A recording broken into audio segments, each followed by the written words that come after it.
Good morning, everyone. It is 9 o'clock. So on Tuesday, October 11th, so I'll call the Dysart Council meeting to order. We're going to begin with our land acknowledgement. We respectfully acknowledge that Dysart et al. Is located on the Treaty 20 Meet-Chi-Sagig territory and in the traditional territory of the Meet-Chi-Sagig and Chippewa nations, collectively known as Williams First Treaties Nations, which include Curve Lake, Hiawatha, Alderville, Scugog Island, Rama, Beausoleil, and Georgina Island First Nations. These ancestral homelands are more than a place where the Anishinaabe hunted, fished, gathered, and grew their food long before the settlers' arrival. Indigenous peoples cared for these lands and waters and have welcomed us as their guest. We pay them respect by ensuring we continue to recognize their ongoing connection to the area and by supporting the health and integrity of the lands and community for generations to come. All right, next I'll look for an adoption of the agenda.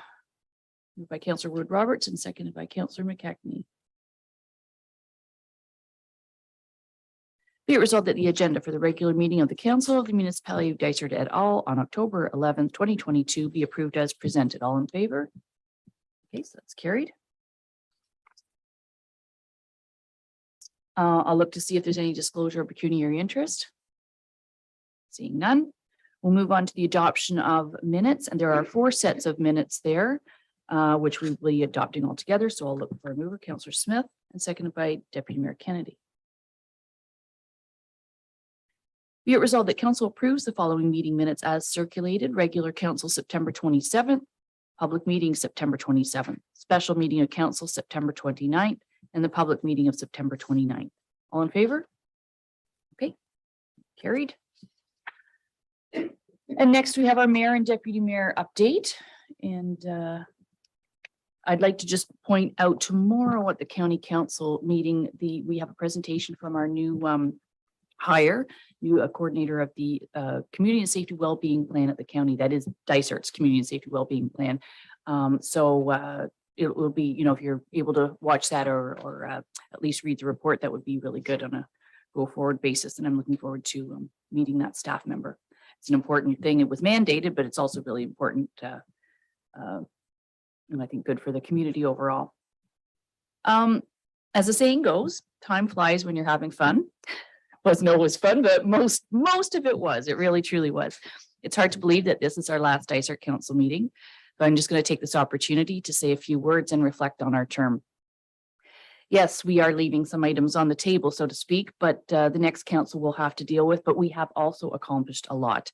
The Welcome Center, Fleming College student residence land, the sale of property on Harborn Road, the purchase of a gravel pit on Irish Line, Head Lake Park master plan, our service delivery review, the adoption of an asset management plan, and the creation of our first strategic plan, just to name a few. I'm sure I've forgotten some things.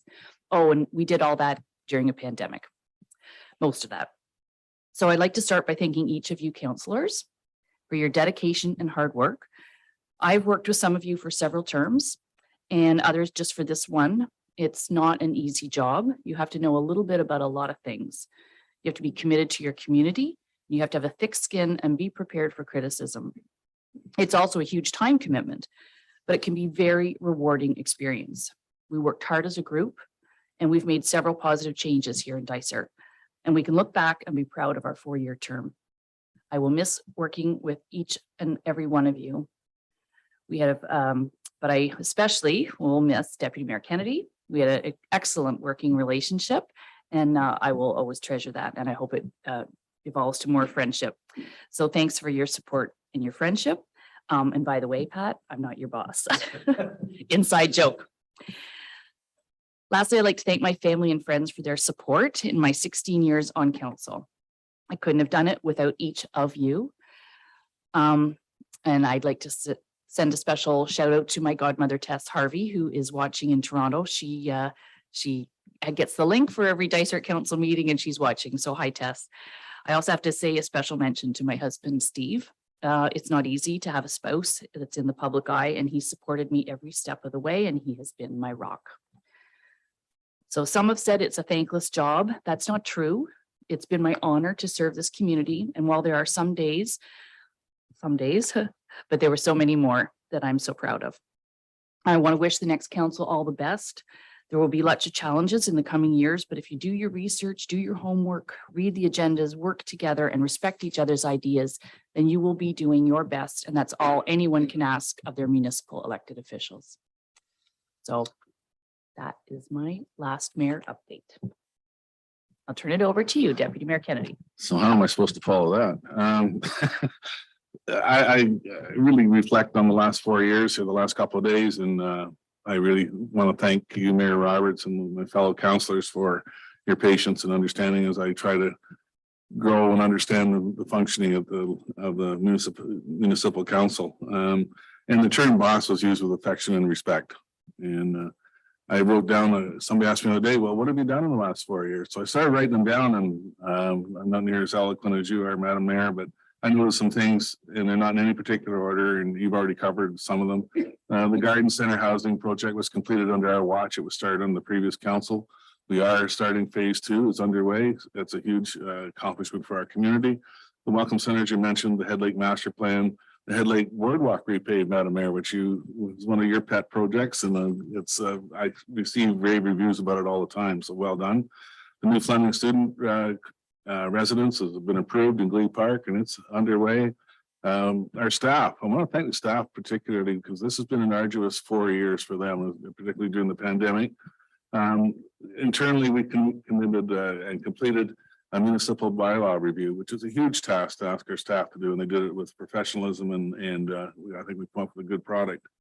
We developed through our financial department a new reserve policy, which will guide us and future councils on priorities and establishing goals to make sure we have reserves in place to address any unknown concerns. Our roads department, through the new implementation of the DOT software, which now has moved to a network-wide plan of maintenance, rehab, and improvement. And I think we're starting to see some of the results. I took a drive around the last few days, and it's funny, after 4 years, I'm looking at roads differently than I did before.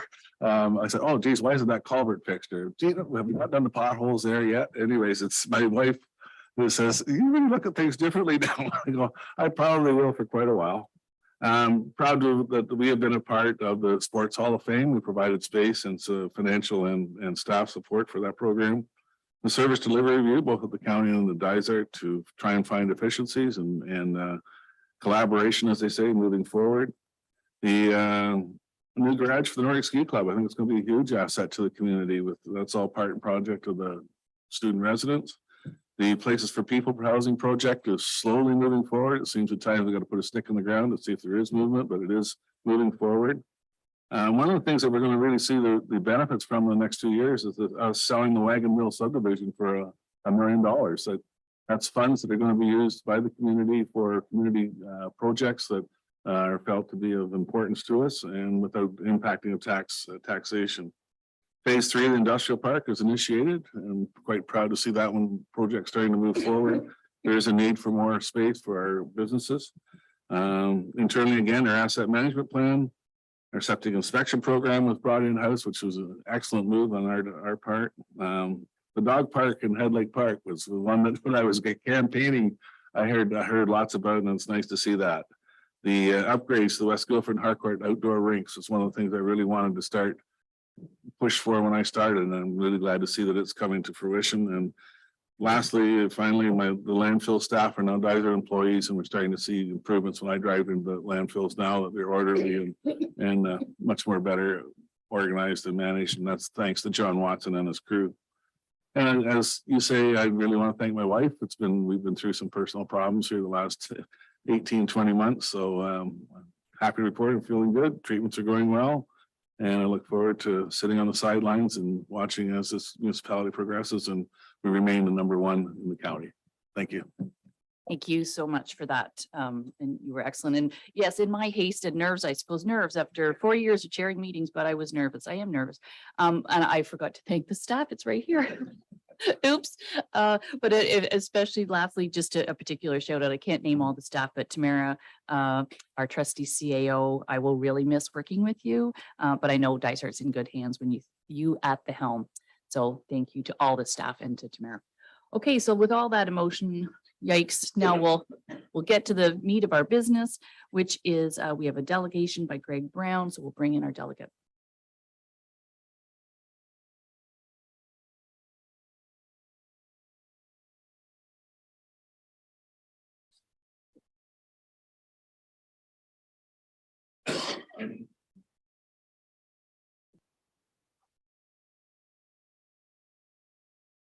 Okay, we're just waiting for also Jeff Isles.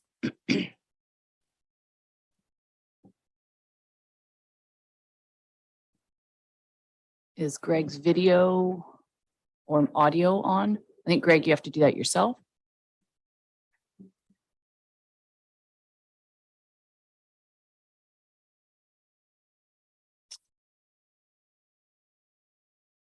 We're just waiting to like.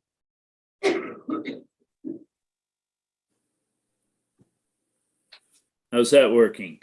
Yes, we can see and hear you now, Greg. And if you can wait just 2 secs, we're going to wait for our Director of Planning, Jeff Isles, to come in. He's not in the meeting right now, so we can't promote him.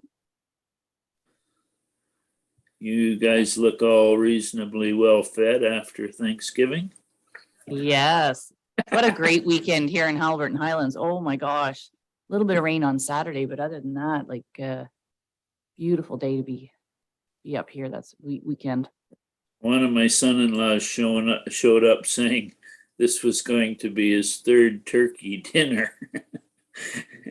Well, good for him. He's probably young and can eat a lot. Yeah. Okay, is that Jeff coming in or we? Okay, so we'll just take a pause here till we get Mallory.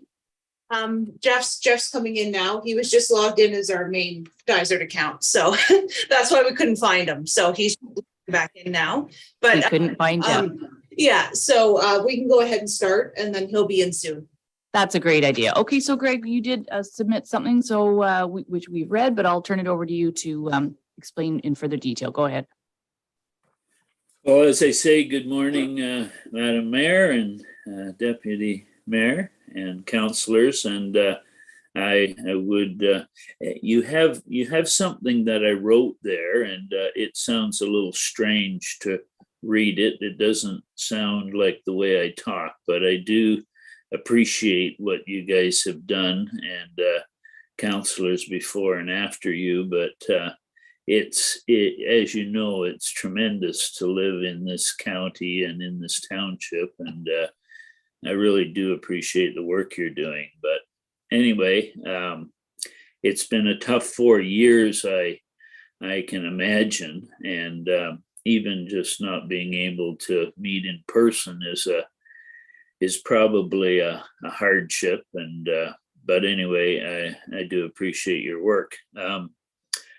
I'm going to be talking this morning about our development called Stothard Creek, and I hope you have a copy of the map on your computer there. It was sent, I believe, by Mallory to everyone. If you could just take a minute and find that map, I'd appreciate it. It is a bit of a key map and a road map to what I'm going to be talking about. And being a lover of geography and a lover of land and so on, it would be a lot easier to walk through what I have to say if you can find that map.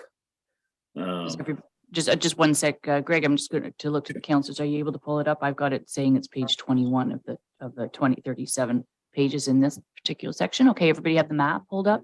Scroll down. All right, we do, Greg, go ahead.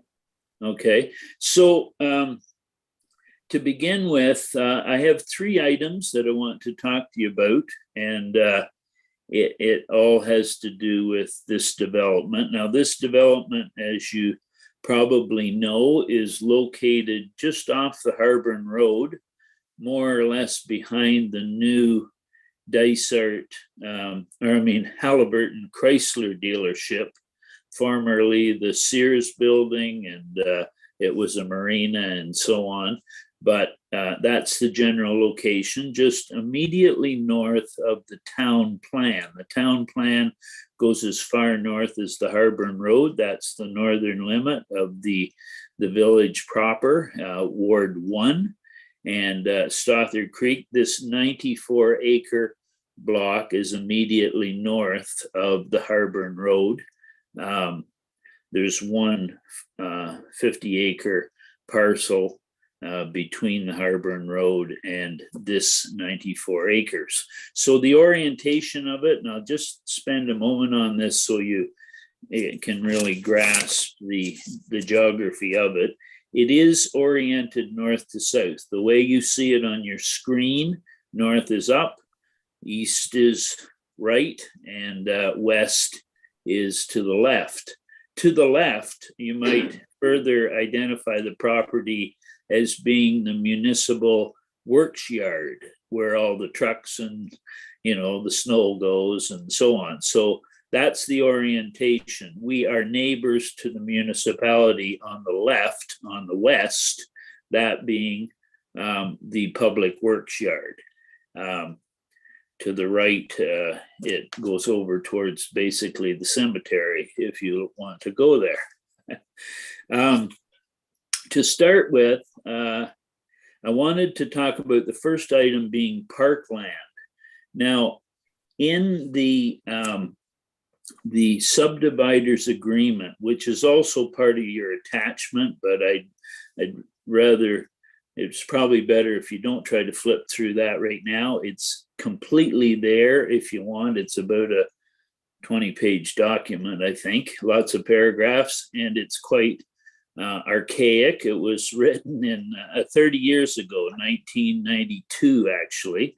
So, and this is when it was signed by the municipality and myself entering into agreement. At that time, there's a paragraph there on page 4, and it refers to Parkland Dedication. And in the submission that I gave you, which you may not want to refer to on your screen, I think it's still of more value to look at the map, but the Parkland Dedication reads like this: the developer shall convey for normal consideration, and the municipality shall accept from the developer, free of encumbrance, lots 12 and 38 on the draft plan, which said land is for parkland dedication in accordance with the Planning Act. Such conveyance shall be registered within 10 days of the date of registration of the final plan, et cetera, et cetera.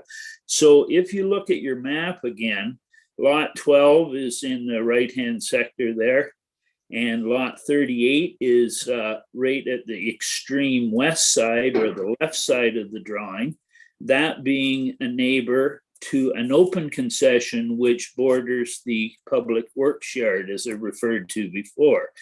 Lot 12 is in the first phase of the subdivision, everything south of Stothard Creek, which is that meandering blue line across the page, and of course, lot 38 to the west. Now, I don't know exactly why these lots were chosen. There's probably some reason for it. I can certainly understand some benefit in having access through lot 38 to an open concession and further to the municipal works yard.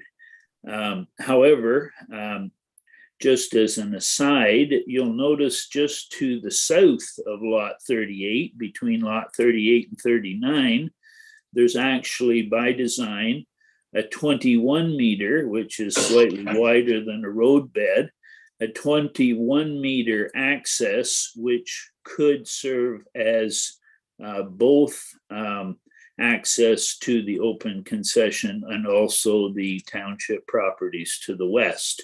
So this was understood by my designer. Actually, it was Paul Wilson that drew this drawing, and there was value in having that access maintained to the open concession. The reason for lot 12, other than being somewhat central in the south phase, that may be the reason why lot 12 was chosen. Now, Parkland Dedication, the total area of these two lots, 12 and 38, add up to just slightly over 2 acres. Because of technology is fantastic, I sent you all an email just before 9 o'clock, and you might want to flip to it. there you'll see a piece of advertising that I designed 28 years ago, and it has in it what's called a Parkland Concept. This idea of taking the central portion of the map on your screen and making that into a parkland was always my design, and obviously it's a beautiful space. I think some of you may have even used it for a walking trail, or maybe gone fishing there when you're a kid, Pat. I don't know, but this is a 7-acre parcel that I would like to exchange for the 2 lots that we've talked about. This initially, back in prior to 1992, when we made this agreement, I wanted to flood this entire 7 acres because there's only a 10-foot lift from the west to the upstream location near lot 15. And the the M&R said, no, you're not going to do that. That is a brook trout fishery. You cannot flood that without warming up the water for the brook trout, which doesn't allow them to thrive. So the whole idea of making a lake in the center of Stothard Creek was off the table. Stan Fleming was the head of the M&R in Minden at the time, but he was very helpful in suggesting that walk paths and as many covered walk bridges and shading could be added to this 7-acre parkland. And as a result, and especially in today's environment, walking and hiking is a lot more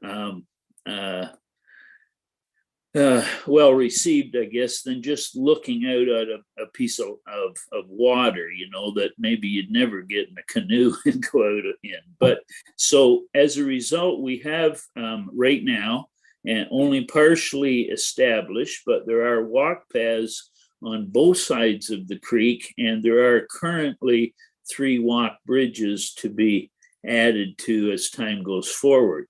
I'd also say that the residents of Stothard Creek, it's becoming a very nice community, a lot of friends, a lot of a great cross-section of people. There's actually 11 or 13 children get on the bus at lot 1, which is in your right lower corner.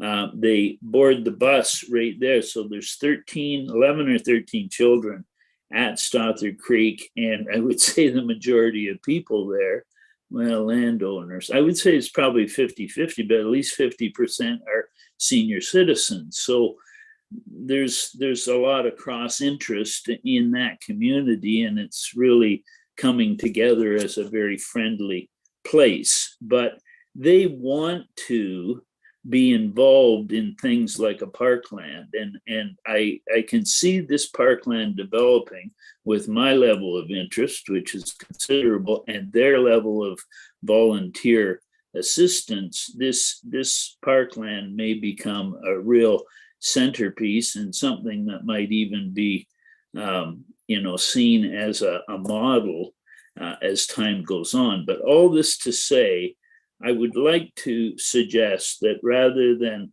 the Parkland dedication being lots 12 and 38, I would offer this piece of land that is about 3 times larger in area than the total of lots 12 and 38.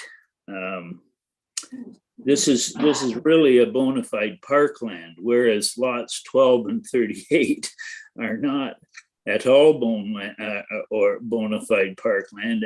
And I think it doesn't seem reasonable that the residents of Stothard Creek would be particularly drawn to develop 2 pieces of ordinary land when they can have a brook trout stream and very flat piece of property at the western end of the parkland, which think you've probably identified as outlined by that weird line.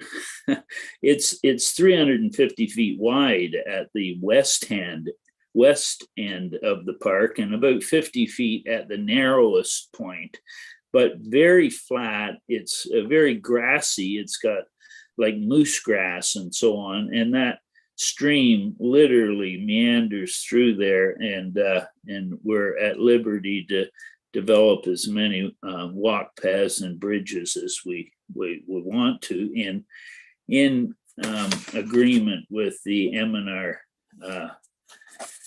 Greg, Yes. Greg, I'm just, I know generally when we have delegates, they're cautioned that they get 10 minutes of speaking time.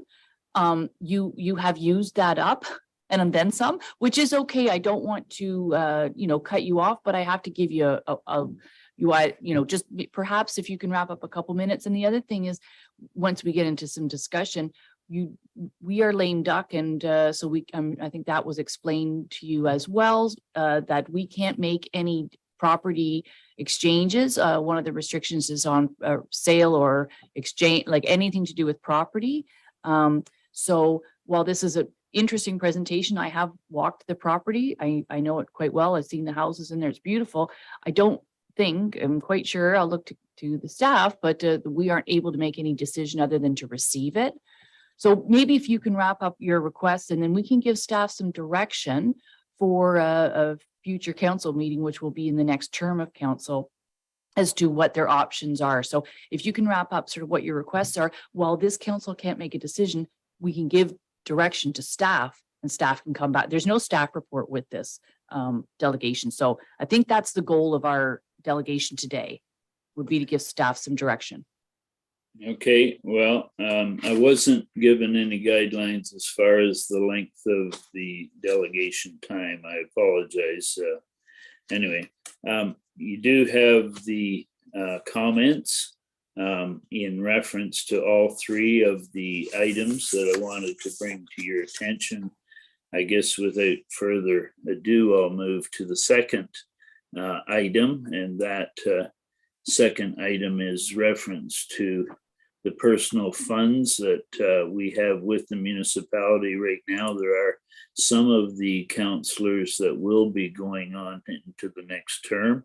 So for that reason, I'd say that the funds that are on deposit with the municipality are $80,000 in cash. In addition to that, there are 4 lots, lots 32, 33, 34, and 35 indicated on the map again in the north portion, second phase of the development. And given the fact that all the roads are roughed in the second phase, they have been roughed in with grades and ditches and contours for the last 30 years, and we're now just clearing the new growth.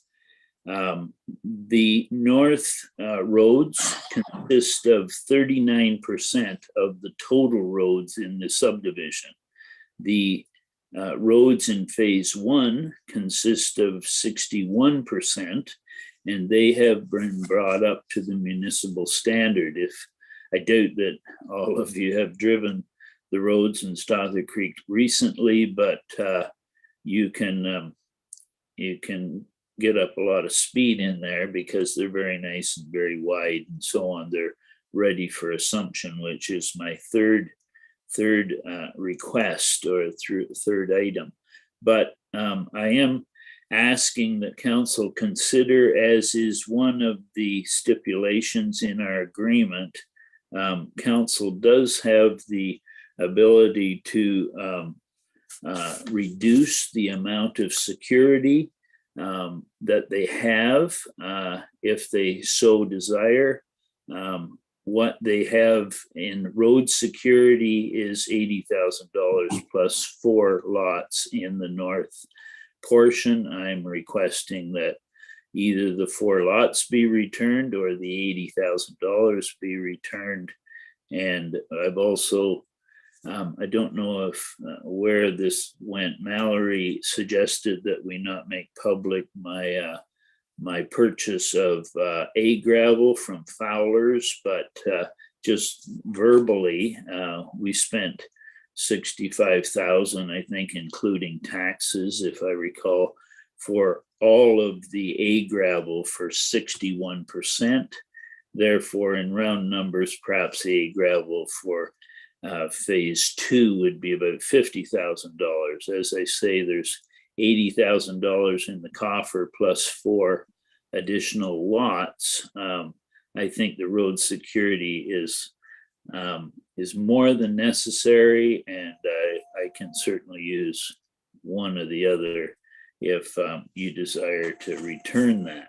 So moving on, I would appreciate if you read the rest of the comments that I wrote on these 2 items, but on the third item is in reference to the assumption of the roads, which I've made reference to, and I've had Rob Camelon out to the property, and we're working together with he and Jeff to meet the requirements, and those requirements I feel will be all completed within the next 2 to 3 weeks. And I was hoping that there might be a resolution carried forward to assume these roads. And of course, that would be subject to Rob's final assessment of the roads and also whatever concerns Jeff might have. So don't know if there's anything else. It does outline clearly in the subdividers agreement that all the roads on the map that I gave you that are black right up to the northern limit of what's called Illman Road on the east side, on the right-hand side, and all the way to the end of Brook Trout Run before the second stream crossing on the west side, the left-hand side, that all the black roads, Stothard Creek Road, Brook Trout Run Road, and what is actually Illman Road, which I didn't actually put the name on the right-hand side, that is by definition the roads in phase 1 of Stothard Creek, that constituting 61%. And I'm looking for the assumption of these roads by the municipality in the next, preferably in the next month or 2. So Okay. that's about all I have, I guess, Andrea. Thank you. Okay, well, thank you so much for your presentation and explanation too of Stothard Creek, and it is a great development. So number 3, let's start with that one, roads assumption. Again, we need a staff report from Rob if the road that was always intended all along. He had said gravel was fine. We heard that. So I think Rob just needs to come back, could be at the very first council meeting, to, because that will be sometime. I don't remember the dates of the next council meeting. Isn't that funny?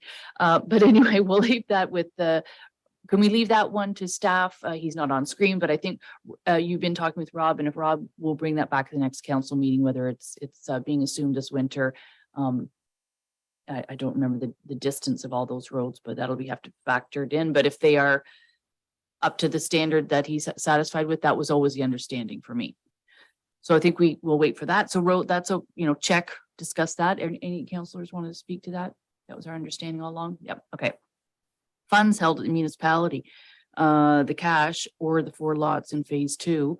Again, I think we're going to need a staff report on that one to understand. It is a 30-year-old agreement. Like you say, it's whether it be called flawed or dated, whichever you prefer. I would think that we can't, at this council, can't make any decision today on that. Understood. Yeah. Jeff, would you need any further direction from council as to what you'd be looking for if into releasing of those funds? We'd need to have a lawyer look at the agreement and. No, we have a pretty good understanding of the agreement. but we can come back with a report. I think that the first step is to discuss it with Public Works, get some direction with regards to maybe how much security would be sufficient to bring those roads up to standard. But we can bring back a report. Rob and I can work together and bring something to the future council for their consideration. But are the funds held for the creation of the roads then? Yeah, and just to a correction there, and in Greg's favor, my records show that we're currently holding $100,000 in security plus 4 lots. So the security isn't completely for roads, though. There's Yes. one lot being held for stormwater management and another lot being held for construction liens. So yeah, I'd like to go back and look at that just to see the value, and then I can bring back a recommendation. That would be great, because I think you'd have to know, what is the security held for? I currently live in a neighborhood that was done as a subdivision, that was done in 2 phases, that the township assumed the roads in phase 1 when phase 1 was complete, and similar idea. So you have to work out what are the securities held for, and if they're, so I think if you can bring back a staff report on that and why we're holding cash and lots. Perhaps you just hold the lots and release cash. I don't know. In all fairness to Mr. Brown, and you can, the cash helps pay for those things too, and lots are very valuable right now. So, and then the third thing is the parkland. Again, sorry, Greg, we can't make a decision right now. It seems awfully odd to hold lot 12. That's out of the middle of nowhere, and I'm like, and houses on either side, and probably a very good buildable lot. And now we hold things for securities, but why are we holding that for parkland? So I think we need a staff report separately on that issue. And either we trade, like take lot 37, or like I don't see why we're holding lot 12. That's it'd be nice for these developers to walk through the development, and when a potential someone who wants a home built says, I want that lot. So I think we need to understand why we're holding lot 12, and then your recommendation is to release both lots and to create the that whole centerpiece as the Parkland dedication. Appreciate it. Thank you. Yeah. So I think we have a full understanding of your requests, which is really important. That's the key. It's just unfortunately we as a council aren't able to make the decisions, but we're still moving that ball forward. That's the key. Okay, I'll look forward to communicating with the new council whenever that's possible, if that's necessary. And I certainly wish everyone well that hopes to be reelected. Thank you, Greg. Before you leave the screen, I'm going to, because I've done all the talking, I'm just going to look to see for council, is there anything we missed out or anything you'd like to see staff bring forward when they bring those reports back? Anything we missed? Okay. No, I think yeah, I know it's beautiful. It's a beautiful subdivision, and it will, the roads are beautiful. There we go. We heard the roads are beautiful. They're well built. Okay, so yeah, I was going to say my excavator goes up and down those roads a lot faster now.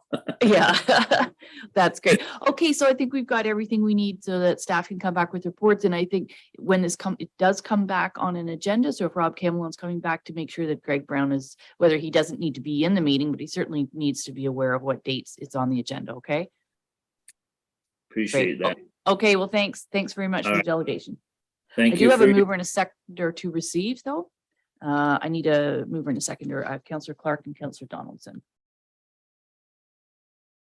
Be it resolved that council acknowledges receipt of the delegation from Greg Brown regarding Parkland dedication, securities, and road assumption for the Stothart Creek subdivision. All in favor? Okay, that's carried. Okay, next we will move into reports and recommendations from local agencies, boards, and committees. And I'm going to start with you, Councillor Donaldson. Any news in Harcourt? Microphone. The ladies committee just had their Thanksgiving dinner, which went over really well. You had to pick it up, but rave reviews on how great it was. And they are planning for the Christmas. They're just baking up a storm. Sounds great. Okay, anything, Councillor Smith on West Guildford? Yeah, thank you. The committee met last week and have a meeting again on the 24th. Still looking at options regarding new flooring. We actually had a local business had quoted and had a commercial grade flooring they thought came with a 20-year warranty, but when we sent them back to the manufacturer said, no, not for a community center. Mhm. So we're back to square one in that respect. An expectation on the 24th, we're meeting with the martial arts group with regard to the potential lease for the basement space.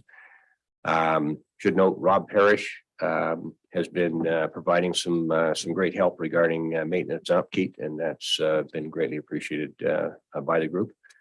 Euchre Bridge, martial arts, the drop zone and so forth, weddings and showers, all those bookings and activities continuing. And for Thanksgiving, Christina Berry sold pies to raise funds for the Avenue Retreat Center. So, and I can attest that the rhubarb pie was excellent.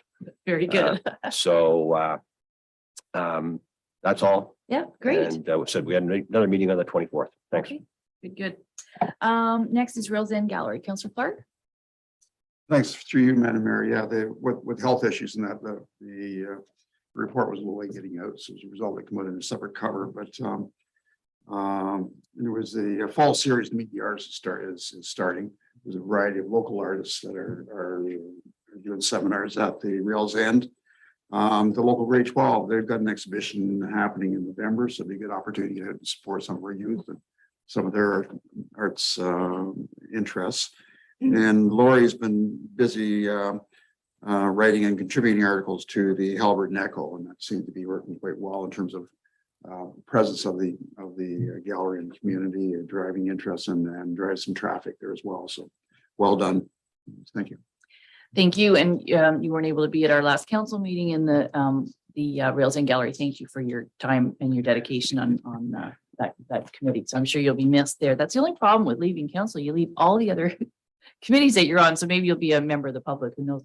I do have a resolution to receive. If I could, Councillor Wood Robertson, Deputy Mayor Kennedy. Be it resolved that council acknowledges receipt of the October 2022 Rails End Gallery and Arts Center report. All in favor? Carried. And next is BIA. Thank you. I've had the pleasure of attending most of the BIA meetings over the last 4 years, and they're an awesome group to work with. They're very, very downtown focused, very, bring visitors to the area. They've continuously, done downtown improvements. The flowers just seem to get better every year. And this year they're looking good as well. The meeting minutes that are there from June, we had a meeting. Well, what day did I see you? Last week. And No, I 2 didn't. weeks ago. The 27th. Yeah. Didn't have the minutes from that meeting in time for this.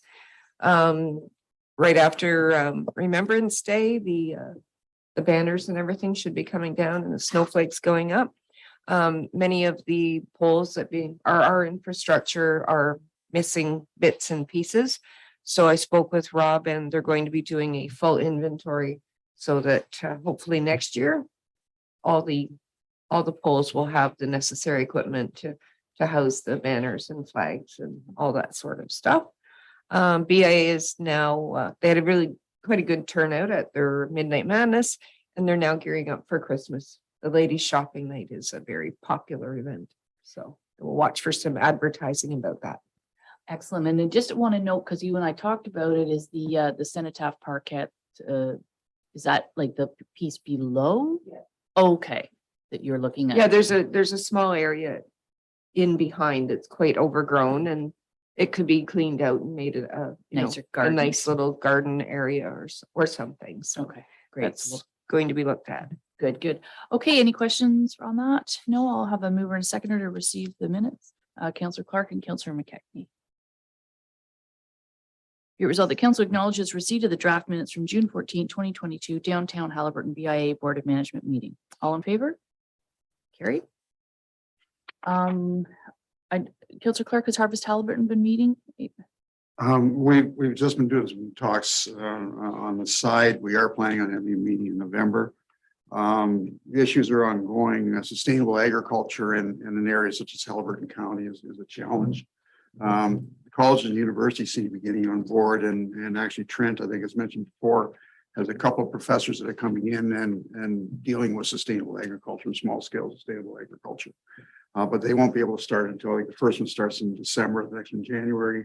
Takes a few months to get the department up and running. So the project we've identified to support the farmers market and local food production probably will be delayed into the next year sometime. So that's part of what we got to discuss in terms of what we can do as a board to deal with in the interim. But that's where we are right now. So there is a meeting planned for November. Okay, oh, that's great. And the next 4 items, I don't believe there's any update because we updated on the ones that we could. So we'll move along to that. Okay, so that we'll go to fire. Do we have Dan coming on today?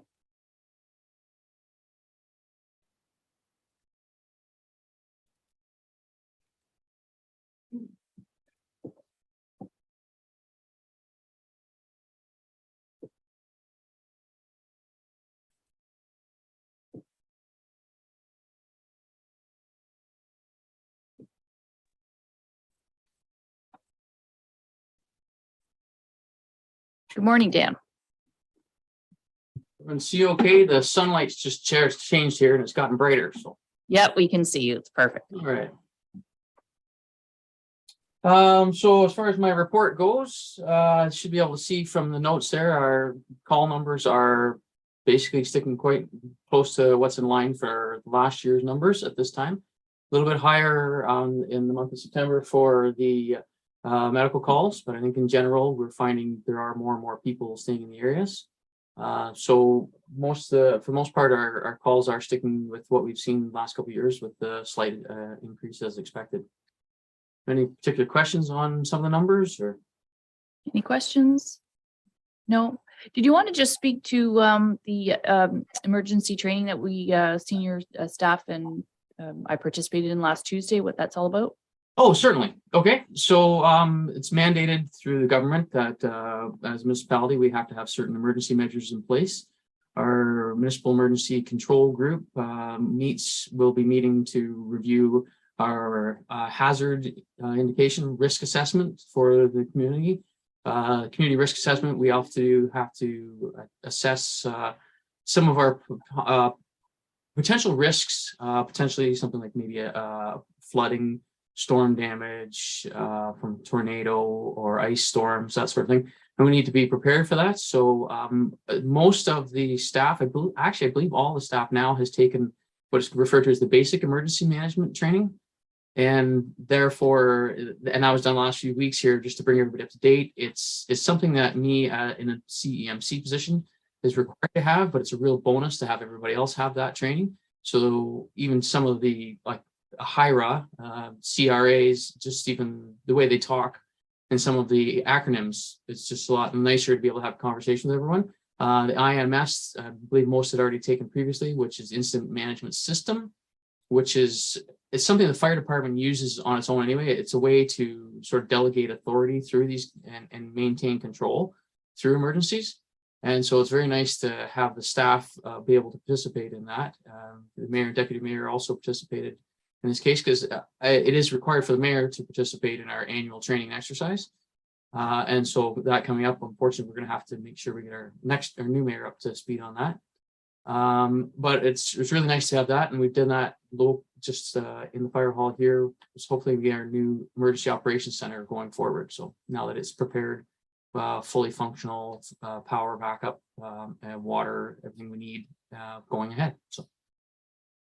Yeah, thank you. No, it was a good day, and even though I'm outgoing, I mean, it's mandatory to participate. I was happy to take place. Other than the scenario is the dreaded ice storm, which is probably one of the higher risks that could literally happen in our community, and how it sort of can, you go through the different scenarios with the facilitator, and he starts to escalate, like it's now 12 o'clock and this happens, but we also went through your famous blue tote, which contains binders, which is all the information that you need to, the last emergency that we declared was a slow to come in and slow to leave. So, slow to declare the pandemic. But certainly some of the weather ones are going to be quick and fast. And so, just simple things like making sure that all the phone numbers are up to date of all the staff and contacts. And so that was a really good exercise. And like Dan said, it's mandatory, so we can check that off the list that we've done it. And Dan's got a little bit of homework to get those binders up to date now. Yes. Okay, so we just need to receive his report. Mover, seconder, Councillor Clark, Councillor Donaldson. Here's all the council acknowledges receipt of the fire department report for September 2022. All in favor? Carried. And next, we just have the agreement with Algonquin Highlands. Anything to touch base on there or standards? So that's the bylaw is basically a copy of what the previous existing agreement was. The only option that was sort of added as a change was to make it easier to renew going forward. So there's an option in there that we have after the 5-year period, 30 days to rescind it or choose to move forward. And then it would automatically renew for a further 5 years. Okay. Any questions or comments on that? No, good. Okay, so mover and seconder to receive Deputy Mayor Kennedy and Councillor Smith. Be resolved that bylaw 2022-100 being a bylaw to authorize the execution of fire protection agreements with the Township of Algonquin Highlands be read a first, second, and third time, passed, signed, and the corporate seal attached hereto. All in favor? Carried. Okay, thanks, Dan. Thank you. Great day. Next we're going to bring in, no, we're not. I just see my little notes on the side. It says Rob is away. So Public Works.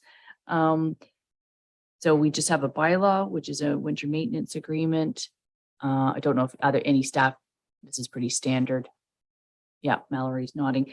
Because we don't have Rob in at our last meeting, and I know that some councillors had sort of some ongoing questions. I wonder if those councillors could just forward those questions to Rob regarding on the status of some things. And then when Rob replies, he can reply to all councillors.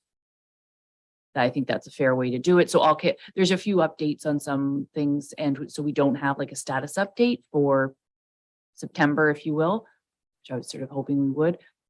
So I think the best way to do it is if councillors have a question, send them to Rob, and Rob can hit reply all he might get 5 questions and he can reply to all 5 to all councillors. Okay. So really we just have the bylaw. So I guess I will just look for a mover in a second or two, move that forward. Councillor Clark and Councillor McKechnie. Be it resolved that bylaw 2022-99 being a bylaw to authorize the execution of a winter maintenance services agreement with the County of Haliburton be ready first, second, and third time, passed, signed, the corporate seal attached here too. All in favor? Okay, so that's carried. But Andrea is here, so we'll bring her in for a report from Colorfest.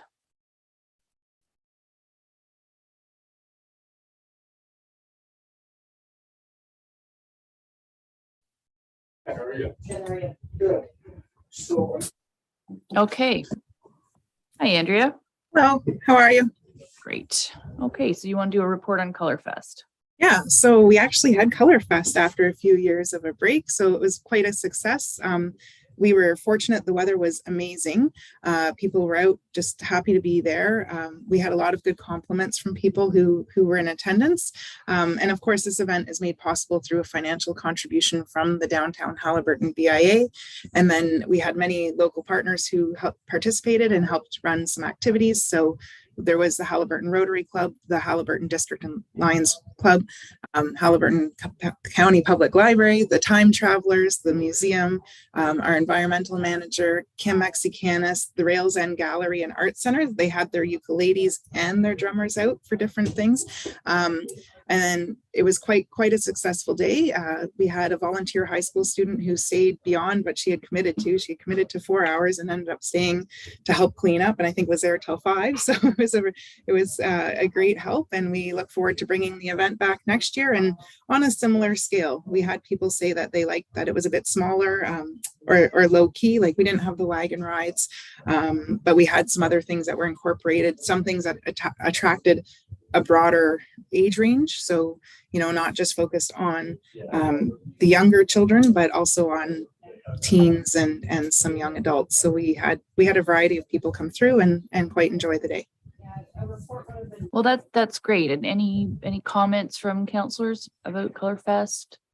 What they'd like to see? Unfortunately, I was away that weekend, so I wasn't able to come and see it or volunteer there.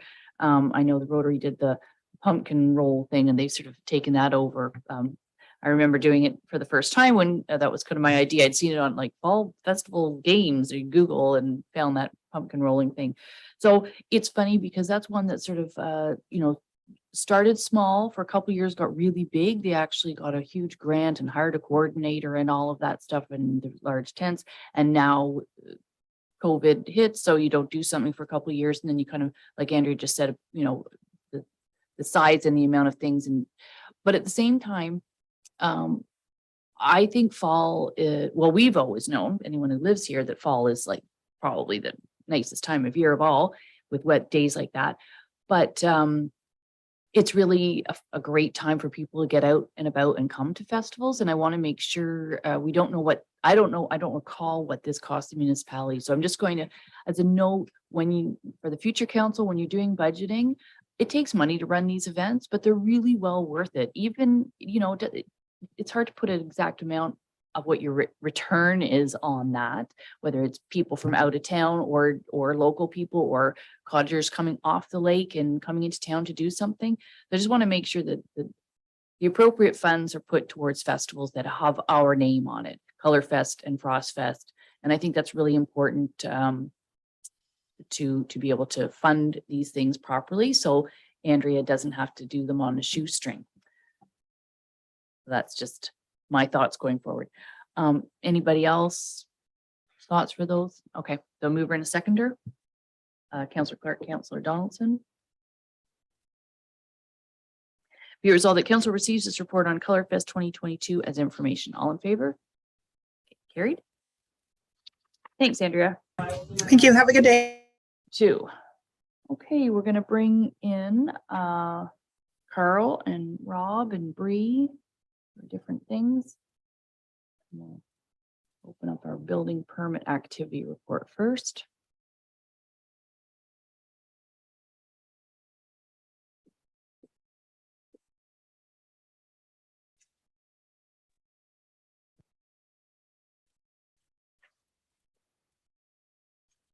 Okay, so we've brought all 3 staff in. So Carl, I'll turn it over to you to go through the building permit report.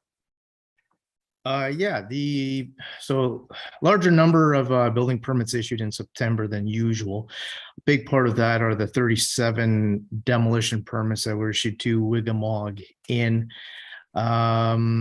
The permits as of late last week haven't been paid for yet. So from our property standards committee last week, last Tuesday, they were found not to be in compliance with the order, property standards order, and it looks like the municipality will be paying for those permits and going through the process of getting those buildings demolished, which would all be then put back on the property taxes.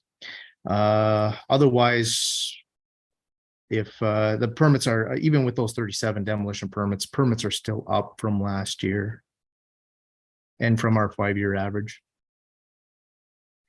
Okay, so we do have that later there's minutes from the property standards committee that come later in the agenda, but seeing as you referenced that, so is everyone clear on what happened there? They applied, but they didn't pay. So when the property standards committee met, we had no choice but to, and we just let the order go forward, if you will. We didn't allow them any more time.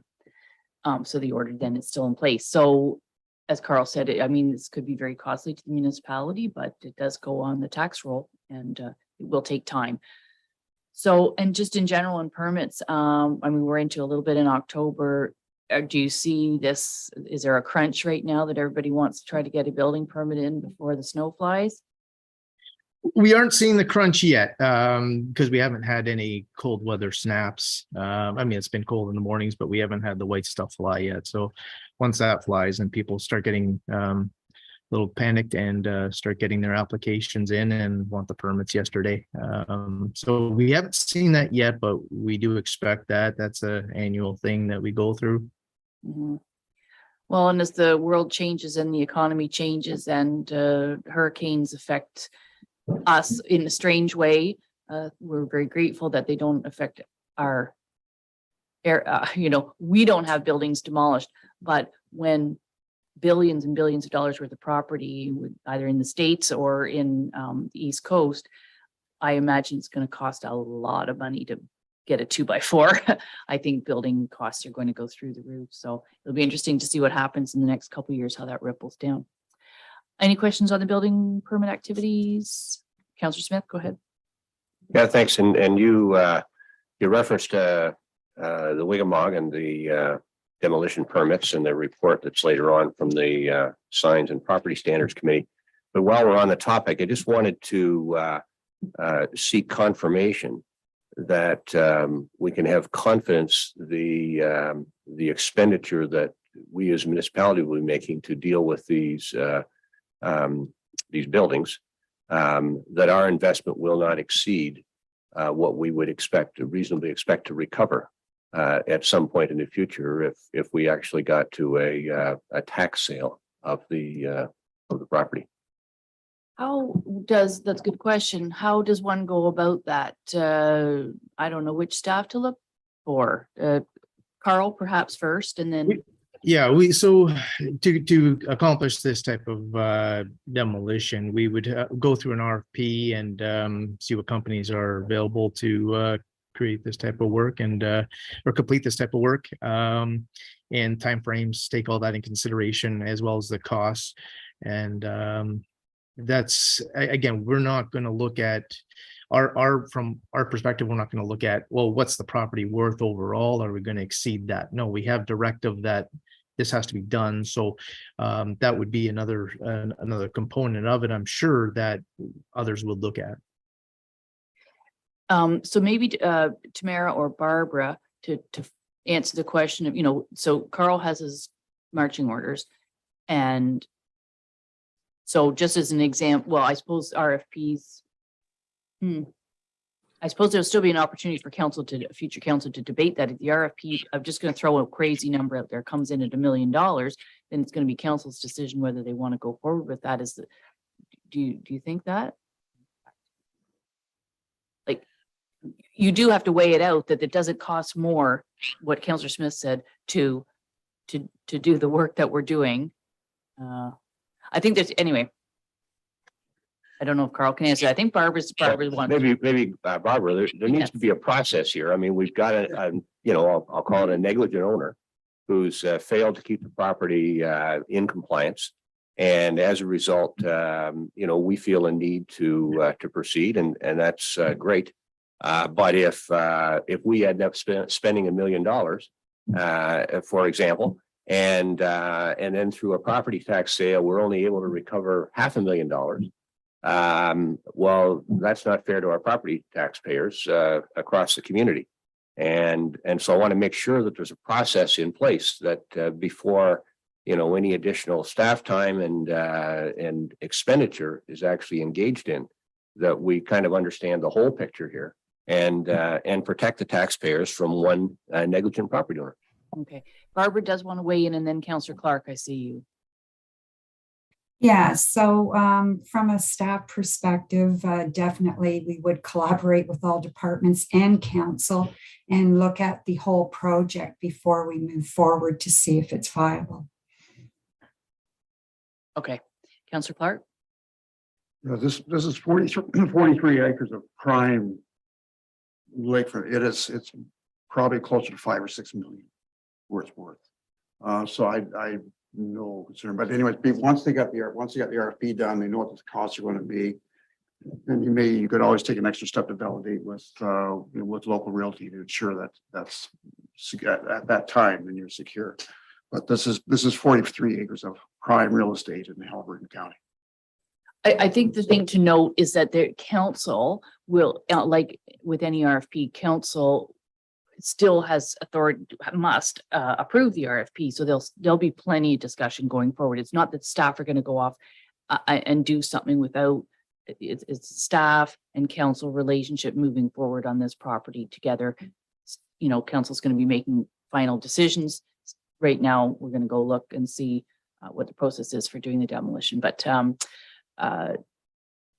so I don't think that could happen without council's approval, a future council. Deputy Mayor Kennedy? Yeah, I have no concerns about the value of the property after it's been rehabilitated, worth substantially more, I think, than our investment's going to be. The question that I was asked was, are the Aurora Group going to be able to go to court to appeal this going forward, or is this a cut in stone thing? So the way that the Building Code Act is worded under property standards is that the once it goes through the committee and committee supports the order and confirms the order, that's the last step legally that they can take.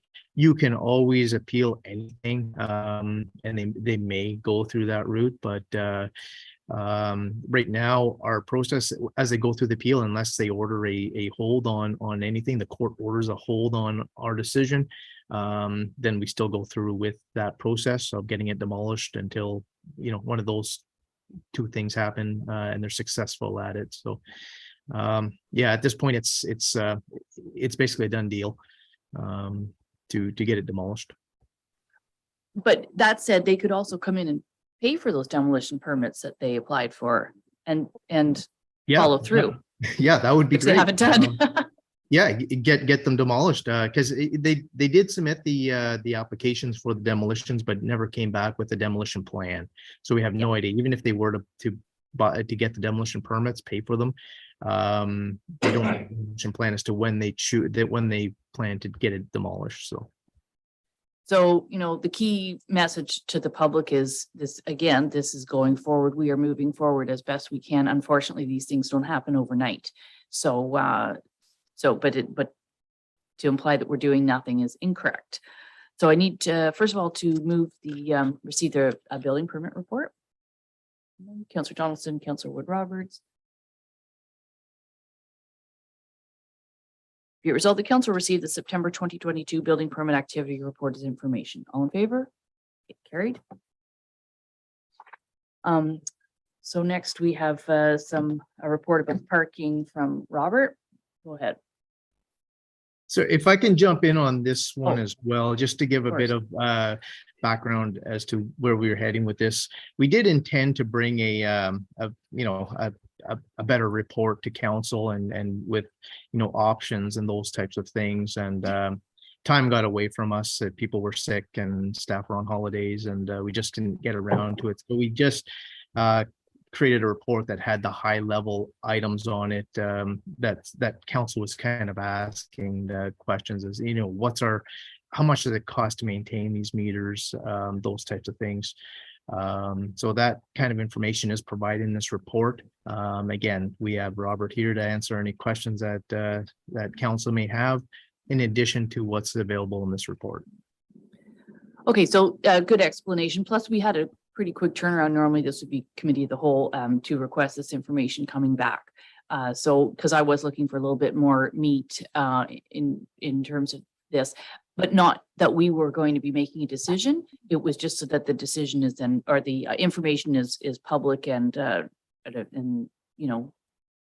So let's look. I'm going to look to council and see what further information, or is there any explanation on some of this? What further information do you think that would come forward in a future report?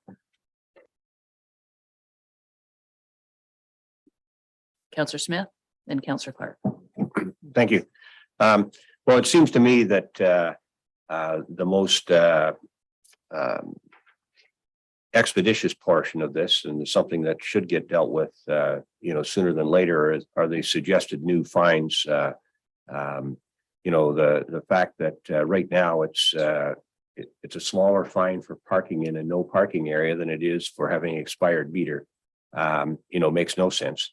And so I thought that the suggested new fines made a lot of sense when you go through them line by line. There's a variability based on what appears to be the severity of the offense, and so I would encourage staff to bring that new schedule of fines back to council, really as soon as possible. There's no reason not to get those in place as soon as practical. The bigger question about the future of paid parking,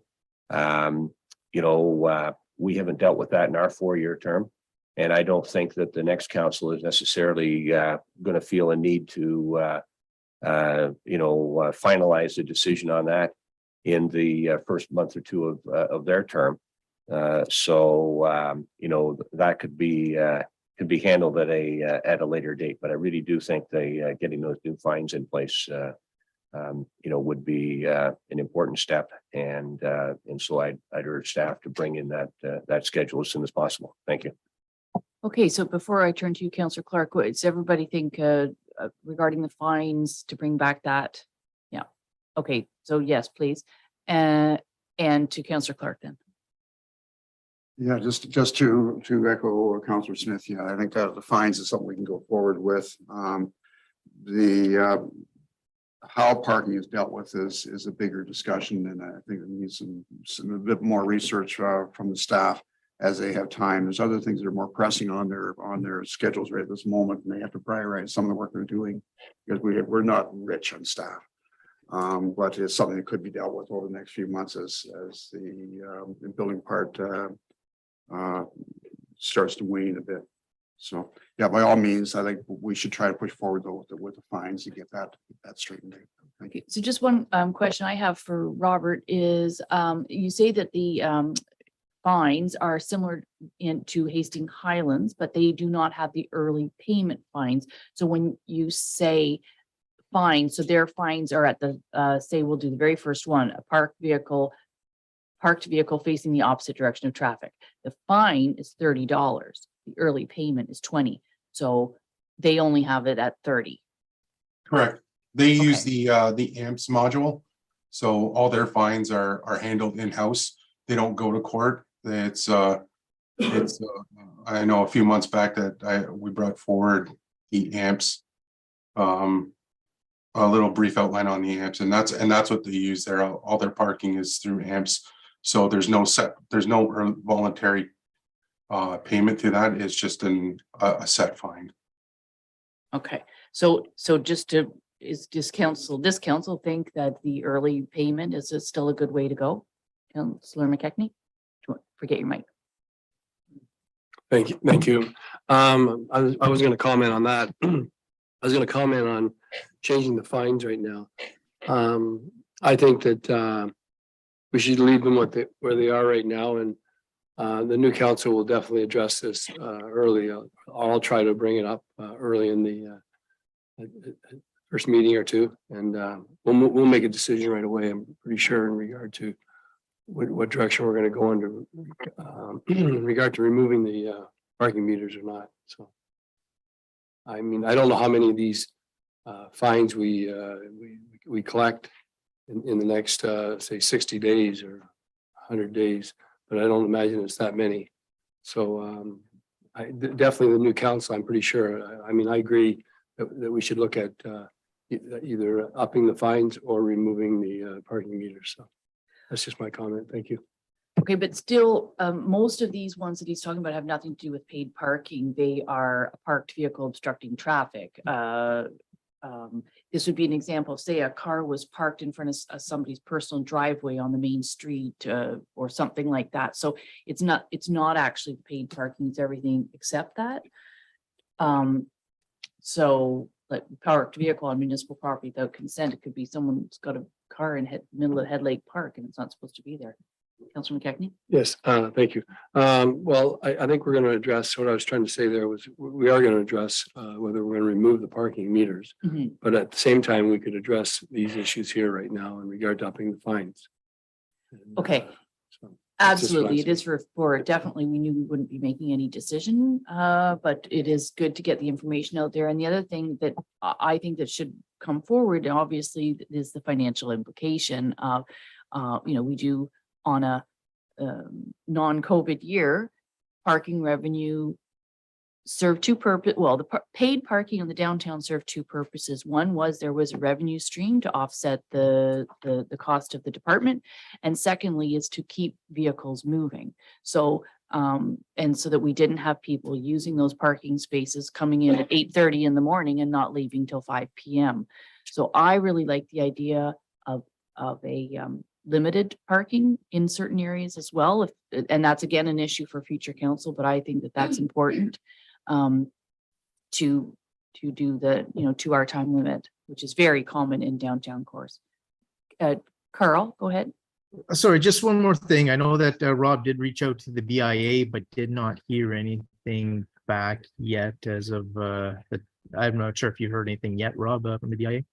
Yeah, so I don't know. No, not as of yet. Yeah. So, Councillor Wood Roberts, if you had any interaction with the BIA at your meeting last week? Yes, they actually are going to, they want to invite Rob to a meeting to give him an overview of the different systems for like I don't even know what they're called because I only put money in the meter, but all the different systems that Rob showed us and the availability and the ease of use. So they wanted to learn more about those. Hotspot. Yeah. Is the app. When's the next BIA meeting? Do they meet in October? Okay, so maybe you can communicate that to Rob at the BIA so he can attend the next meeting and, oh, perfect. Okay. All righty. So yeah, I mean, we're just right now receiving this for information, but I just think, our thoughts are valuable to give staff further direction to bring forward information. Anything else on parking in general? Okay, then a mover to receive. Councillor Clark, Councillor Wood Roberts. Be resolved that council receives the parking alternatives report as information. All in favor? Carried. And lastly, Bree, we'd like to hear from you on the septic maintenance inspection program. Good morning, everybody. So the report that we prepared for October, my intention initially was to have this as like the final sort of wrap up year end. But as Jessica and I were going through the information that we had, we were finding that some of the places that we had recorded stuff that our numbers weren't matching up entirely. So we will be working towards preparing a more in-depth final report to go over, which we'll present to the new council hopefully within the next couple of months here. But this one basically is similar to the same setup as we've done for the past updates. And it just kind of gives us a general idea of where we're at with regards to the different risk levels for the infractions of different properties. So as of actually Friday of last week, we have concluded doing on-site inspections. We're no longer scheduling inspections for the program, and we're done, wrapped up with inspections for this year for Area 3. We had originally projected that to be for September 1st, but we tried to, we got approval to keep one of our seasonal staff on for an extended contract. So we utilized her time to be able to go out and try to have one last stab at some of the properties that were still outstanding. As of Friday, I believe that there are still 13 properties within Area 3 that have not had an inspection completed at all. And that's with multiple attempts. Some of those properties we were out there over 5 times. Each time they've been invoiced for the $180 as per the bylaw. But for whatever reason have not been on site for us to be able to conduct those inspections. So next step, I guess, will be sort of an internal discussion with the department to figure out what we do with those properties. But overall, out of, there's been we conducted over 700 inspections this summer alone. And there's roughly 13 properties that have not had that completed as of yet. But we do feel that that is a small success for us in comparison to last year's program. As last year we were left with, I think it was roughly 54 properties that were deemed as missed inspections from our previous bylaw.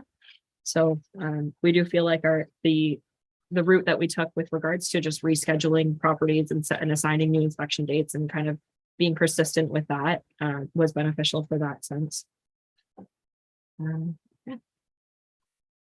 Carl, go ahead. Sorry, I just wanted to add that in the last month, Bree and her team have been working on the orders, and these are orders from area number 2, so Redstone and Coleman and those lakes. Council has probably heard some backlash as to the orders. How many orders have we been dealing with, Bree? Did we issue for area 2? Yeah, so we sent out within the last few weeks here, I think we've sent out roughly 40 orders just on our own, but that's ordered either order to remedy or order to comply, depending on the issue that was outstanding from their reports from WSP from area 2 last year. And we do still have more to work through, but that was just kind of getting while we had the opportunity to sort of in between our inspection times, getting as much out as we could for following up from last year, which will hopefully put us in a better position to kind of start right off the bat with working through into area 3 outstanding actions as well. Okay, thank you, Carl and Bree. Councillor Smith has a question. Thank you, Madam Mayor, and through you, I appreciate all the work, and the report really demonstrates the value and the importance of a septic reinspection program to have, in this case, over 500 of the 770 inspections that were completed, systems that had a medium or high risk associated with them is a tremendous demonstration of the value of the program and the importance of establishing, some ongoing and more timely inspections. But I had a specific question, with respect to, and this would be, from one of the ones that you'd send out compliance letters.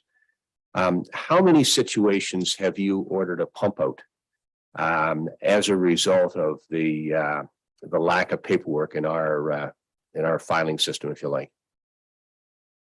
I wouldn't have an exact number, but it is certainly one of the criteria for the bylaw. Yeah. So it's definitely one of the various criteria that we would send it out for. With regards to, in comparison from last year to this year, we had because it was our staff that were completing the inspections, we had staff going through our archived files prior to attending site. So they were better prepared with regards to sending out we are more confident in the fact that we do not have paperwork on file for area 3 properties that have had those infractions versus area 2 properties. We did our best to kind of have everything available to WSP in advance. But there are certain times where our archives just don't give us the ability to have that information at hand. So WSP was just working with what we had electronically available to them. And sometimes searching through some of the dusty paperwork upstairs was beneficial, but other times we still are finding properties that we have no information on. And just Councillor Smith, the dusty paperwork upstairs came from not our lack of file keeping, but the original how septic systems were applied for was through the health unit. And I'm not trying to pass the buck here, but there's been some insinuation that our file keeping is not up to date. And I can assure people that the second we have taken over, since we started doing septic inspections, new ones, not the reinspection program, we have all the information that we need to date. Prior to that, when it was under the health unit, it was quite a different system and fairly archaic. So we do our best to pick through those dusty old boxes upstairs, but just note that it's not for lack of being responsible and file keeping at our end. Go ahead, Councillor Smith. Well, thank you. And certainly I've never insinuated that staff was negligent in this regard. We've had, one owner that you and I have had multiple email exchanges with. And but I was just trying to establish, roughly, and I'm not looking for an exact number, Bree, but, has it been, a few, 4 or 5 that we've probably had to get a pump out or requested a pump out because of a lack of paperwork? Or is it, 35 or 40? I would probably say closer to the 35 or 40 if we're working with those types of numbers. With regards to those systems, though, usually they're falling under another criteria for pump out as well. So usually those systems are the ones that were installed prior to 1980. Our files for septic documents are especially difficult to navigate through if they were that old. So usually they fit multiple criteria within there, but yeah, I mean, it certainly is something that we do see. Well, 35 or 40, to use your example, is driven by a variety of factors. For example, pre-1980. What I was looking for, if you, again, your best estimate, where the requirement was solely because of paperwork. The individual who's been corresponding with us has a relatively new system, relatively new, being, less than 20 years. Were it not for the paperwork, there would be no other reason to request a pump out of this particular system. And that's the one I was hoping that was more in the 4 or 5 range as opposed Maybe to Bree can 35 get or that 40. information as time. I don't think she's going to be able to say that off the top of her head. I did have it. I think it was Deputy Mayor Kennedy, but if you don't mind, I'm going to go to Carl first and then. Just on that, the ones that I've been involved in, so where they've wanted to step it up to Breeze manager, there's only been 2 instances. And the first one, the one that you were involved with, John, for sure, that was one that we did have a record and it just was hard to find. The second one, there was no record. So that was after we took over the septic inspection program from the health unit. And that was the first year, it was 2014, and we didn't have anything on file, neither did the installer. But we did issue occupancy. And so it was a bit of a rigmarole, and we did work with the installer to basically try and determine what was installed and followed up with an installation report. So again, sometimes the records just aren't there. And even if we're doing the inspection, and if they're not there, then that means that we didn't do the inspection. And so trying to rectify those, we try to work with the homeowners best we can.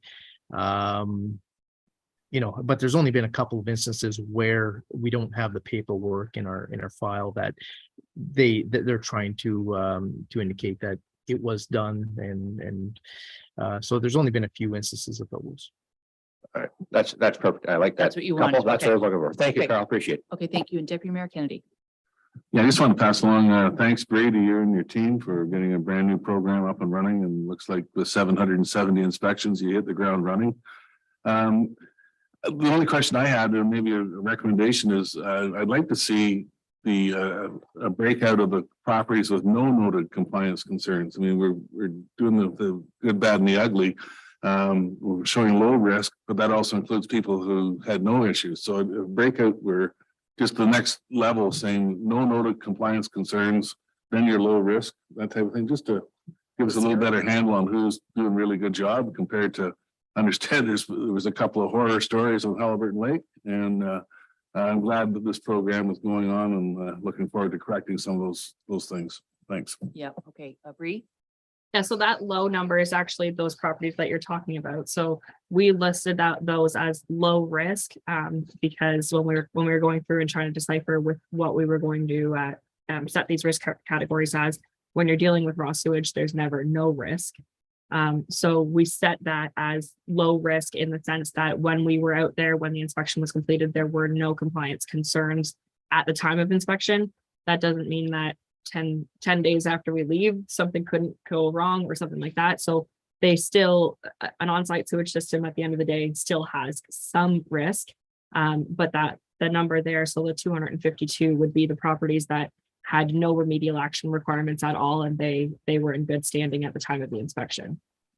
Okay, and that's a good explanation instead of zero risk, because like you just said, Bree, you can't be zero. And Deputy Mayor Kennedy, you brought up a good point. You know, I know I just talked to Bree prior to the meeting, and I mean, some of the things that our inspectors saw this summer were literally shocking, and said, "Oh, don't come to my place because it won't pass." That's the point. If we care about the health of our lakes, and you know, properties are very valuable now. These are not, and if someone owns a property, it's their due diligence to protect the water. So the other thing that I'd like to note is we did debate quite a bit over the third-party inspectors, and it's still happening, which is great to see. So if somebody is in the area 4 or 5, and they have it all, any concerns, and they don't even know how old their septic system is, and they know that their cottage is 50 years old and they have no record, like, get an inspection now. If you want to, go ahead and maybe do the remediation now. Don't wait for Dysart inspectors to come out and tell you that your septic system's a high risk, failed, do not live. You can't even occupy the place because your sewage is going into the water. So I mean, I think it's everybody's responsibility as homeowners to protect the lake, to protect the environment. And so I highly recommend people that don't wait till you get your letter from Dysart if you are worried about your septic system. Bree? Yeah, so sorry, just on that note, we do have, I guess, just to kind of wrap it up with regards to the program for this year and our plans for next year and stuff like that. There were certainly different challenges that we came across with running the program as we did this year. As you said, we kind of did have a bit of a shotgun start with this, transitioning from working with WSP to deciding to take it entirely in-house. So we do have planned improvements for next year with regards to how we're going to prepare and what we'd like to see kind of change. We have been having more internal discussion with regards to third-party inspections and what our how we're going to communicate with inspectors if we're going to keep up with that route of things, how we're going to communicate with them with regards to making sure that their level of inspection is meeting the same level of inspection that Dysart is requiring and carrying out ourselves. So there will be some form of change, whether it's just enhanced communication or something along those lines, or training sessions, or however we do that. But we did run into various different issues or challenges with regards to some of those reports as we've gone through the review process. So definitely still something that's not entirely ironed out, but we will get there. But like I said, we have started our final report. So a lot of this stuff will be enclosed in that, hopefully to come to the next council within the next few months here, once we have proper numbers to be able to present and go from there. That's great, Bree. And I also think, you know, in the next 4 years for a future council to consider is looking at the gaps where the map that we adopted of the areas that we identified, there are places that maybe are not directly on waterfront, but just think of some of the properties in and around town that are not on the sewer system within the hamlet. So I honestly think that at some point, anyone on a septic system should have a septic inspection. So I hope that moves forward, going forward. Okay, so someone to receive, please. Councillor Clark and Councillor Wood Roberts. Be it resolved, council acknowledges receipt of the sewage system maintenance inspection update report. All in favor? Okay, carried. Hey, thank you all. Just because we have a few things, if it's okay, we won't take a break. We'll just go right through to finish. And okay, good. So next we have is finance. So Barbara, you want to go through a check summary? Good morning. Yeah. So first off, we have the September check summary.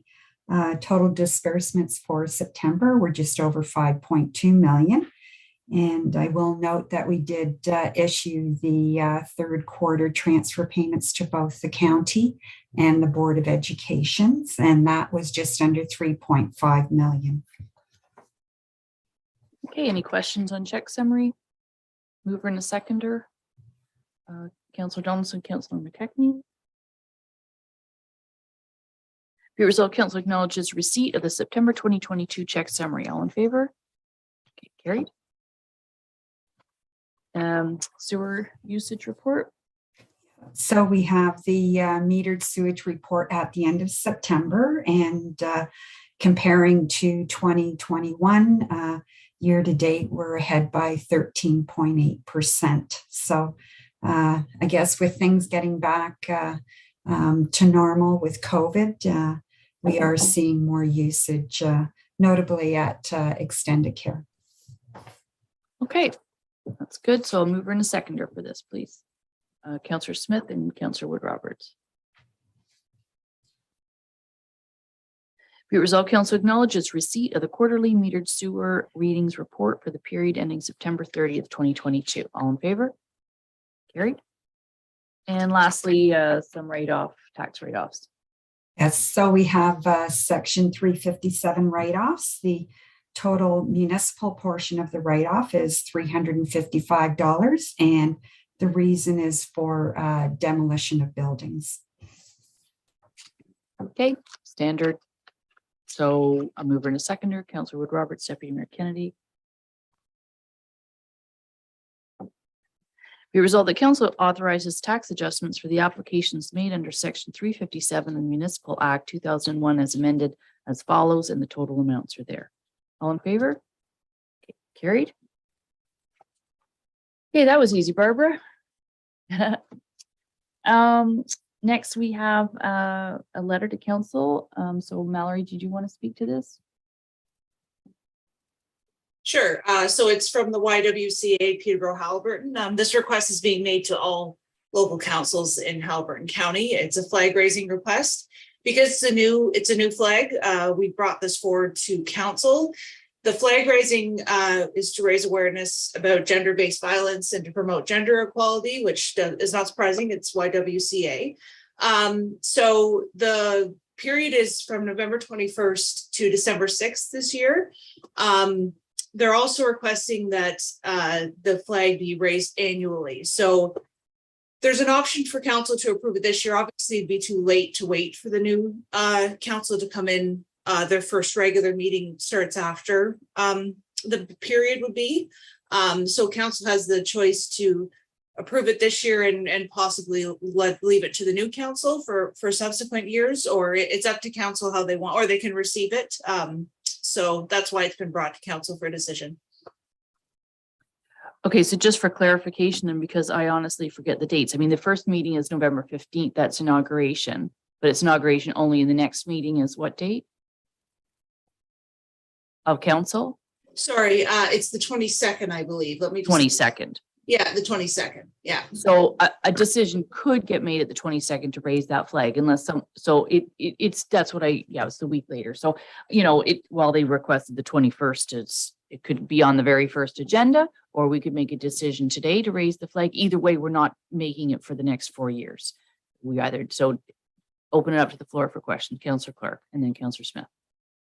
I think a lot of the issues they're dealing with has been over this last period of time with regard to COVID. A lot of stress that's put onto families.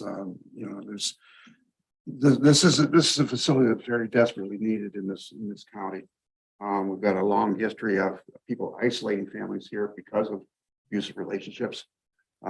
This is one of the very, very few lifelines they've got. So I think by all means, I think we have to support the flag going up, as you're saying, but perhaps in terms of longer term, we'll do that in the next council. So. Yeah, just for clarification, I didn't say we have to support the flag going up. I'm throwing it out to the floor to see what people want to do. Do we, I have no doubt this organization is an excellent organization and serves a great purpose. One of my concerns about flag raising without a policy is are we raising a flag every month, every 2 weeks? This does not take away from the good work that they do. This is more about policy and procedure. The 2 times that we have raised any other flag other than the Canadian flag or the Ontario flag, it was for Every Child Matters, which is now a national day of remember. I don't know what you want to call it. It's not a holiday, but it's a makes holiday, it makes it sound like it's fun of remembrance. And we raised that, the orange flag. We also had a request to raise the pride flag during Minden's Pride. Those are the only two times I recall raising the flag. So while I value the organization myself, I'm a little bit nervous about raising flags. We did the Lions Club. Okay, thought about that one. There you go. Well, I was just reminded, we did fly the flag of Ukraine at the beginning of the war. So, okay, what do we want to do? Are we raising the flag, Deputy Mayor Kennedy? Yeah, I have the exact same concerns that it's just going to open the door to every month receiving these requests. So my thought is that we defer it and look for staff to bring forward a policy recommendations on flag raising or recognition of special events. So would you want it to be on the November 22nd council agenda of the first meeting of a new council? For them to make a decision on it? Maybe there's some people that want to. I don't know if that would give staff some time to have a look at what other jurisdictions do with this type of request. But they could still look at the They can request. still look as at a that one-off. on a one-on-one basis. So I would defer it to the new council. Okay, before I take a question, I'm just going to turn to staff and then to Councillor Smith. Tamara.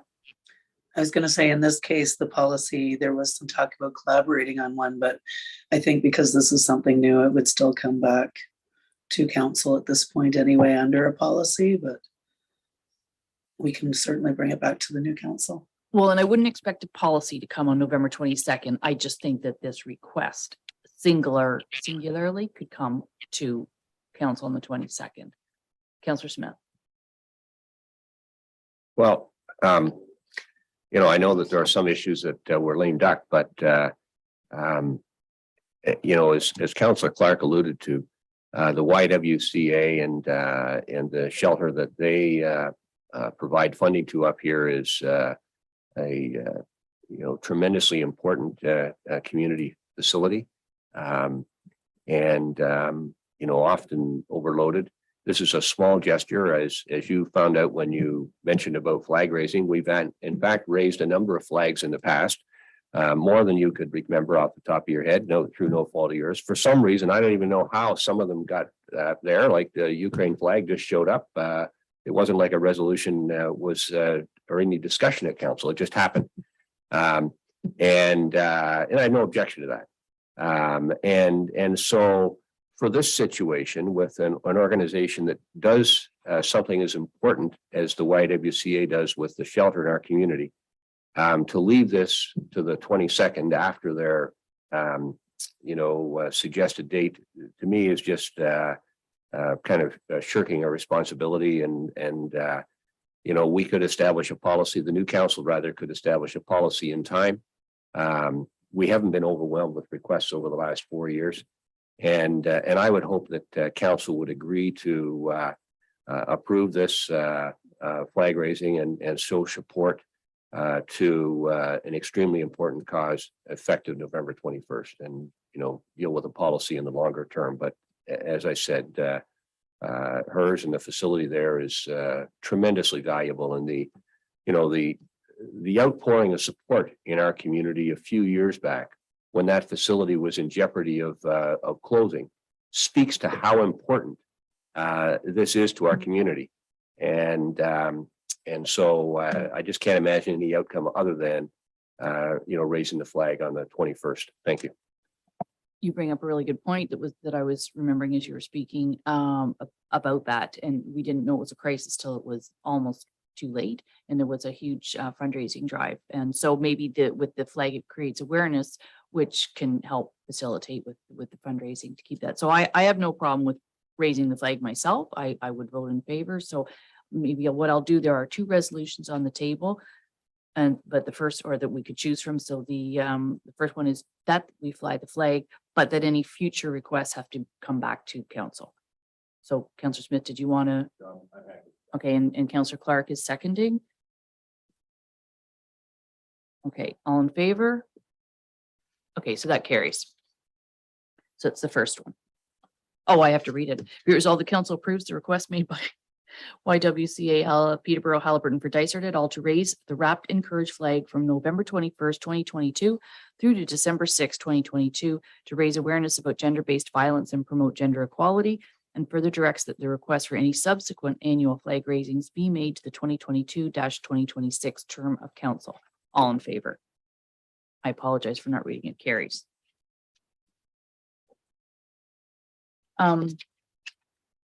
So we really probably don't need to discuss much about the Sign and Property Standards Committee, as we already did that under building and bylaw. So I'll look for a mover and a seconder. Councillor Clark, Councillor Donaldson. Be it resolved that council acknowledges receipt of the draft minutes from the October 3rd, 2022 Sign and Property Standards Committee as information. All in favor? Okay, carried. Any notice of motion? Be a little awkward, it'd be a little strange, but still seeing none. We have a confirming bylaw, but before we do that, Deputy Mayor Kennedy and I took the time to say a few words, and I'm going to just go around the table, and if anyone wants to say a few words, don't feel you have to on the spot, but I'll look to my left, Councillor Donaldson, if there's anything you want to say. With your bike on. You don't have to. You can just say goodbye. No, I had a great time for the last 4 years and I learned a lot and I'm looking forward to the next term. Thanks. Excellent. Councillor Smith? Thank you. I'll just say thank you to the residents and property owners of Ward 4 for the confidence that they showed in electing me to serve them 4 years ago, and I very much appreciate that. Appreciated the opportunity to work with all of you and the staff. But as I said, I'm most grateful to the residents of the ward, and I wish the new councillor, whoever that may be, tremendous success. Thank you. Thank you. Councillor McKechnie?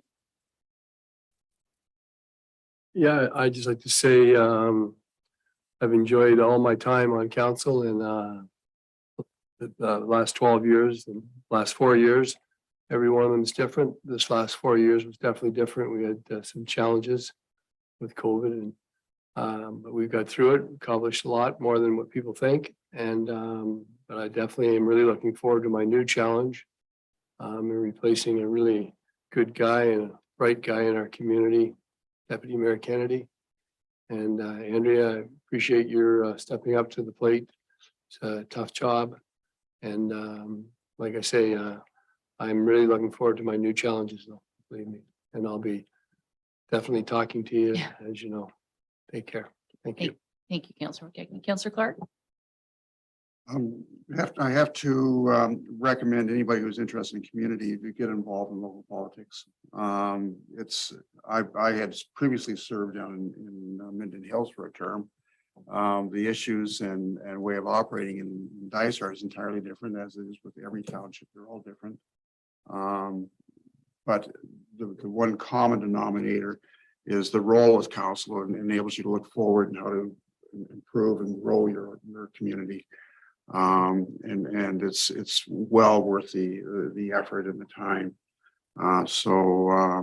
Again, thanks to all. We do work as a committee, as a group. We don't want everybody thinking the same. We want to be able to challenge ideas. There's nothing wrong with that.